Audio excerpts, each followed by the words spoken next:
El podcast de Arcángel Clan.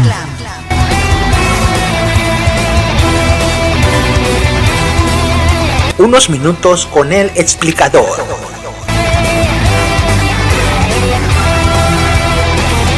Temas de ciencia, tecnología e interés general para toda la comunidad hispanoparlante. Con el señor Enrique Ganem, el explicador.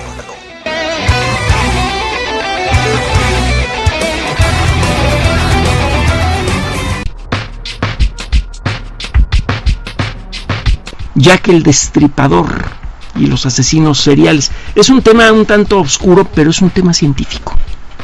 El término justicia lo usamos con frecuencia de manera equívoca en el mundo moderno. El sistema legal, el sistema que sirve para obedecer las leyes de un territorio, frecuentemente le llamamos sistema de justicia. Las cortes legales les llamamos cortes de justicia. ¿Por qué? Por aspiración. Pretendemos crear sociedades en donde se da un trato justo, decente, razonable a toda la gente.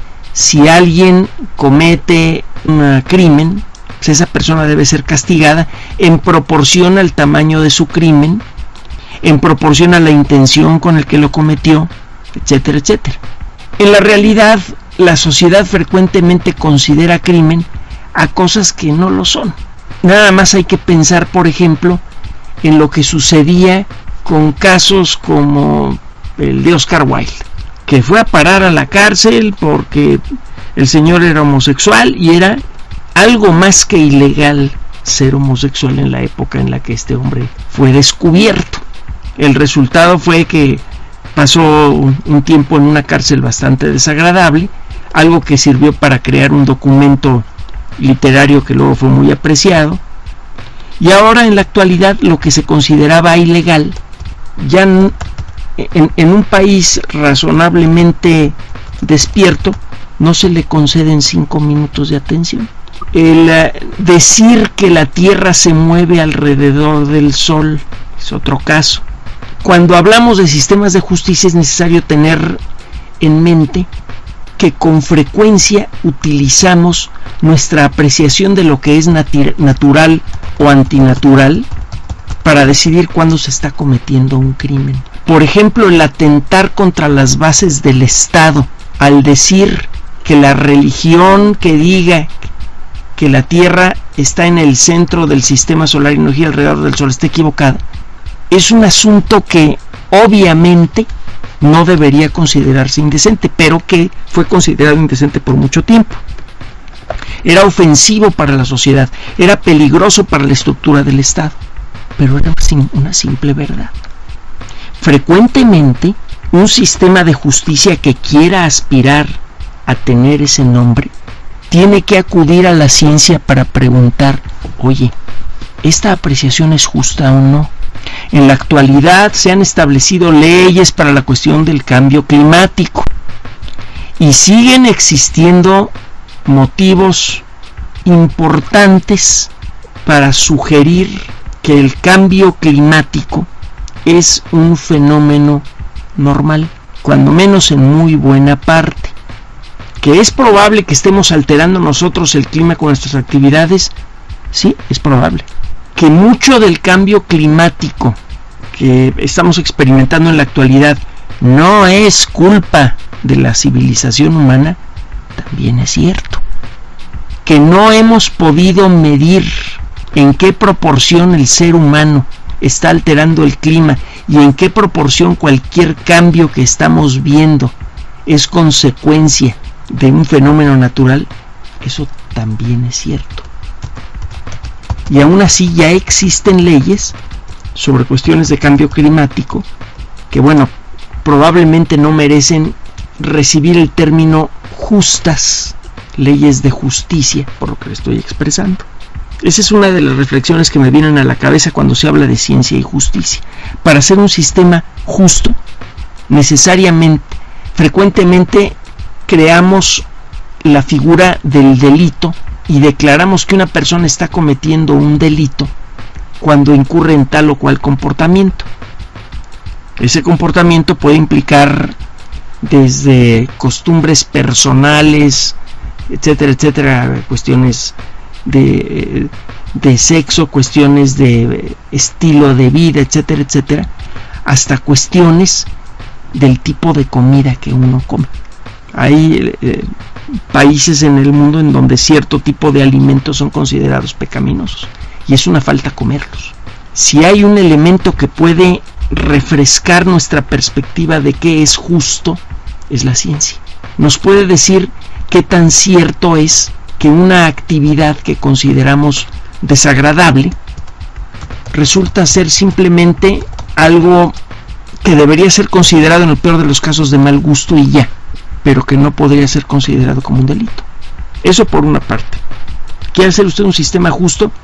Involucre a los científicos en el diseño de las leyes y hágales caso.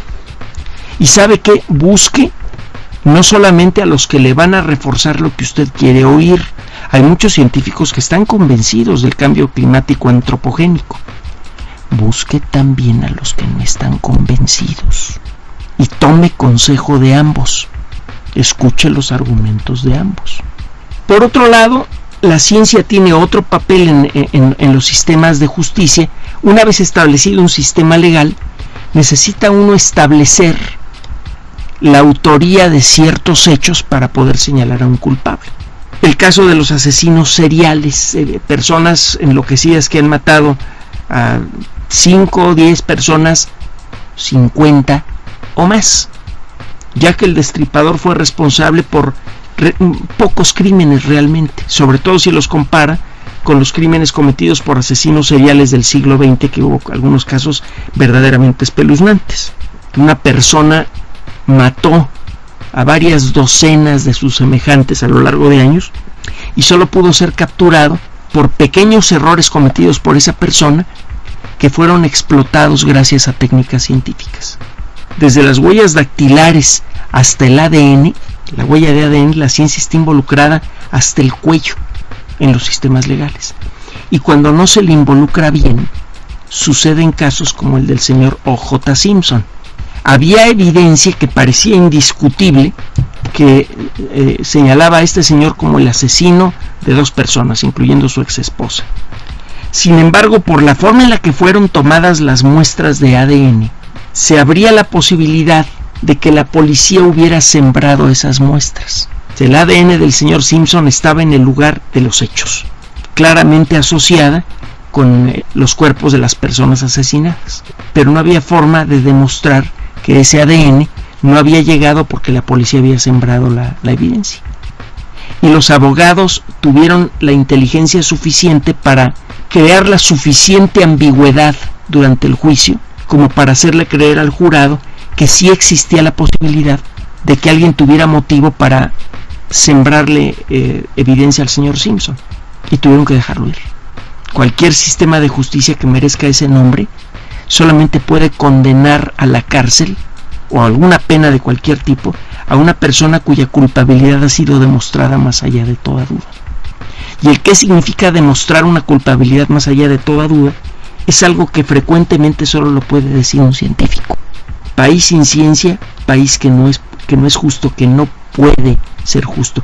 Por eso el tocar el tema de Jack el Destripador y los asesinos seriales, desde luego respetando el decoro de este programa, que ya sabe usted cuál es el tono y el sentido general de nuestro trabajo, puede llegar a ser interesante. El cómo se captura la evidencia forense, cómo esa evidencia puede ser distorsionada de manera voluntaria o involuntaria por distintos factores. Cómo se busca verificar el mismo resultado por distintas técnicas diferentes para evitar estas distorsiones. Todo ese trabajo forense, todo el trabajo de la policía científica es apasionante y es un trabajo que evoluciona a la par de la ciencia. La policía científica no comenzó y terminó con las huellas dactilares. Cada vez que aparece un nuevo avance en el mundo de la química, de la física, de la biología, frecuentemente la policía científica queda involucrada y tiene la posibilidad de mejorar su trabajo. Al punto de que a veces es más fácil cambiar criterios con respecto a la aplicación de ciertas leyes. Por ejemplo, en caso de accidentes de tráfico, el nuevo entendimiento que hay sobre la forma en la que funciona el cerebro puede llegar a crear una nueva perspectiva sobre qué tan culpable es una persona que sufre un accidente mientras está usando un teléfono celular. Es más culpable de lo que debe, por cierto, de lo que muchas veces se le considera.